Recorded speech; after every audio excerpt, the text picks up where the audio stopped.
Welcome back to 10 Minutes of Astrology. Today we're going to be talking about Mars in Virgo from 2028 to 2029. It does go retrograde during this time, so the part that goes retrograde for Libra, I'll do in the Libra video. Part that goes retrograde for Virgo, I'm going to do in this video.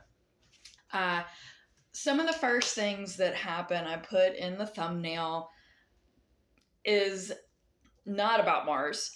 There is many things at 6 degrees, lots of sixes everywhere. So if you have anything at 6 degrees during this particular transit, please be mindful as to what it is, because there is a lot that happens very quickly at 6 degrees. So we've got Neptune retrograde in Aries, Chiron retrograde in Taurus, Pluto in Aquarius. The moon at some point also is at 6 degrees in Aquarius, and Venus in Libra at 6. So, there's a lot of stuff that happens at these 6 degrees between. So Mars goes into Virgo October approximately 24th, 2028.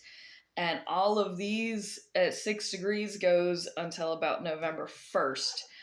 So it's a big, heavy week. And October is always a really hard month for me. So yay.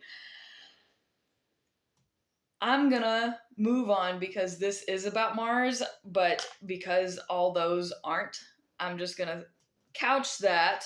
And we are going to talk about the first thing that Mars does is a trine to Chiron in Taurus. That's at 5 degrees. Trines are beautiful. They're nice. Chiron is about healing in Taurus. It is the home, your food, your comfort. Mars is about action. It does not like being in Virgo. Virgo is meticulous. It is detail oriented, so it's hyper focusing on the details.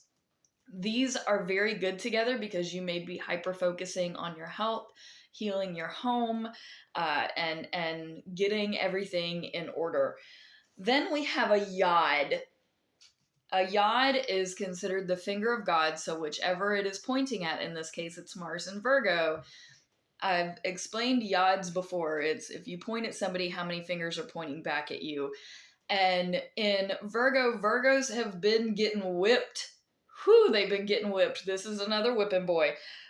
We have Pluto in Aquarius and Neptune in Aries at 6 degrees. So this is when Mars enters into this entanglement of 6 degrees.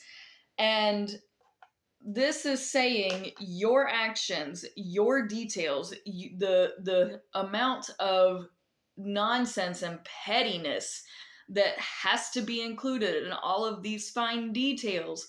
Is it really important? Is it really necessary? Because Pluto in Aquarius is about changing the collective. Neptune in Aries is about your spirit and your soul and your connection to the greater power. And Mars in Virgo is not focusing on the right things. And this is why it's being pointed at you. Then we have a trine to Saturn in Taurus, retrograde at 7 degrees.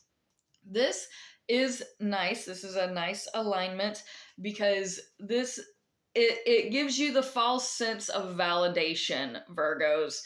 I promise you, this is short-lived because it's you think that you've won in this scenario. You really haven't, but in this moment, it gives it to you because Saturn is the right way, it's wisdom, it's structure, and Taurus, again, it's about the home and your values. And this trining Mars is like you think that you're right in your just the structure and the hyper focus and the vigilance and the diligence in whatever menial task that it is that you're doing. And it may not be menial. Maybe I'm just giving Virgos a really hard time because Virgos, that's a me problem.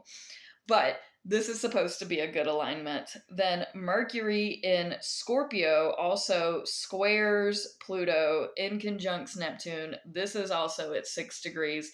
Not going to get too into detail because I haven't done any Mercury videos. Then Mars in Virgo squares Uranus in Gemini retrograde at 12 degrees. So this is really hard because Uranus in Gemini has been random, chaos, every which way possible. And Mars trying to focus in on the little details, it's like, you're trying to fix the punctuation, but a pile of paper, Uranus is just piling papers on top and then setting them on fire. And like, was it worth it? Was it worth, we're just going to throw the hurricane and mess up all the papers and, now do your work. And Mars in Virgo is like, just panicking and it is not going well for them. And Uranus in Gemini does not just whatever. It's so it's Virgos. I know that this is very stressful, and even Uranus in Gemini is like, this is not important. We don't need to be doing this. We've so many other things to be going on that focusing on the one little cat hair that fell off on the ground that you have to pick up because you're like microscopically sweeping the floor. No. Then Lilith goes into Aries at 0 degrees. I also forgot to mention there was a semi-sextile to Jupiter and all of this, but I'm already on Lilith. Lilith goes into Aries at 0 degrees, and this is power woman, warrior woman, females rise up against just the whole system. And this is awesome. I am so proud of us women for being able to get our little warrioress. I feel like there's a term for a female warrior, but this is bringing back to the fire and the woman empowerment. So that's an awesome time that we're going to be aligning with. Then Mars squares the sun in Sagittarius, which, by the way, Mars at this point is in its pre-retrograde shadow starting at 24 degrees. This Mars square Sagittarius, the sun, at 29 degrees is already in that retrograde shadow. So remember, Mars being in the shadow means that's the darkest side of it. That's what is hidden. So all of these things that have been meticulously hidden, with the sun in Sagittarius, it's coming to light.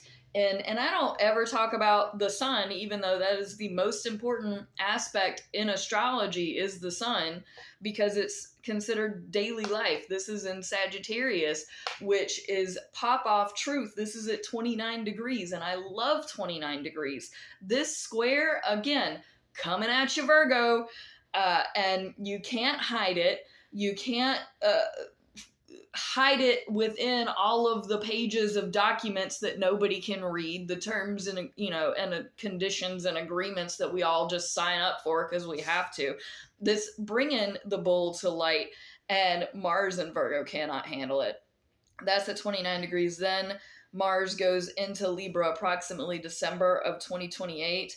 Mars comes back into Virgo around April of 2029. And during that base, there's not a whole lot that happens for Mars. It's a lot of the other planets, just like in the beginning of this video where I explained there's a lot of other stuff at 0 degrees. This is about a lot of the other planets at this point. For example, Saturn in Taurus semi-sextiles Uranus in Gemini. So Uranus is teaching Saturn at this time that sometimes the status quo, the stagnation, these things need to be completely just Alice in Wonderland, switch it up, because change needs to happen. Even if it's chaotic change, having things the way they've always been in this rock steady doesn't always work. sometimes change is for the better and you've got to embrace it. And I know Tauruses don't like that. They are wherever they are and staying put. And Uranus and Gemini is like, let loose. Everything around you is letting loose. Please let loose with it. Then Mars goes direct approximately May 5th, 2029 at 24 degrees. Pluto in Aquarius retrograde sextiles Neptune and Aries again at 10 degrees. And during this quiet phase of Mars, I've written here this is a setup. So somebody is doing a setup of something. In astrology, you can't predict everything, but I definitely see here that there's a setup, a false flag, something is just like they've put things in place so that way the person who's put it into place can come out looking good on the other side. But guess what? A lot of people are going to see through it. And we see that there's like a technicality that the government like can't enforce the right thing and the moral thing. And anyway, Mars then goes into Libra June 2029. Thank you so much for watching. Please, please, please press all the buttons for me.